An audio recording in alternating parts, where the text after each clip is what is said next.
Kahit mga lods sa prutas. Mm. Mm. Ngayon lang ako nakahawak nito at saka nakakita at saka nakatikim nito. Ito ay tinatawag na pits. Pits. Alam niyo ba yung pits? Doon sa Pilipinas na ano lang to sa mga ingredients sa mga ano, sa mga milk tea. Ito milk tea. Mm. Hindi man siya matamis, sakto lang. Sarap mga lods. Ito naman ay cherry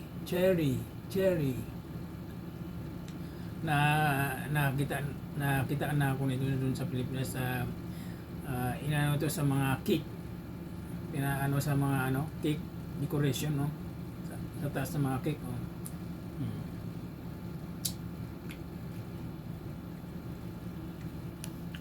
At itong isa hindi ko alam to kung ano to lasa siyang ano, kamyas.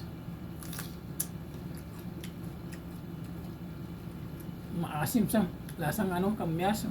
Hindi ko alam to kung ano to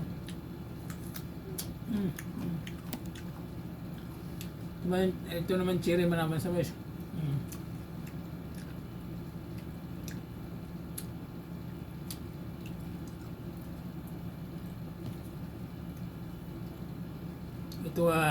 Ito nga pala yung peach mga lods.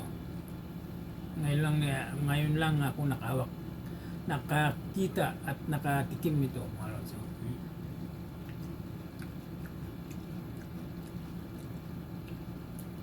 Masarap siya.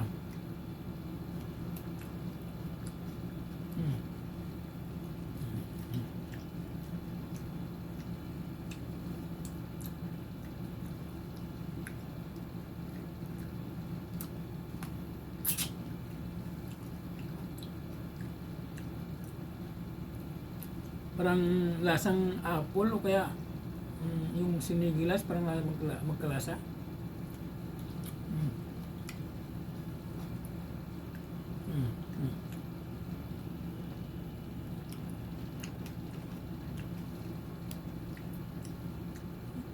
Ito ay cherry. Ano so?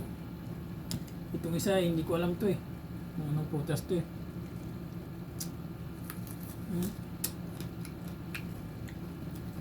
Asim. Kung gusto ko sa ito yung prutas na ano, nakatikim ng ano, masarap pala.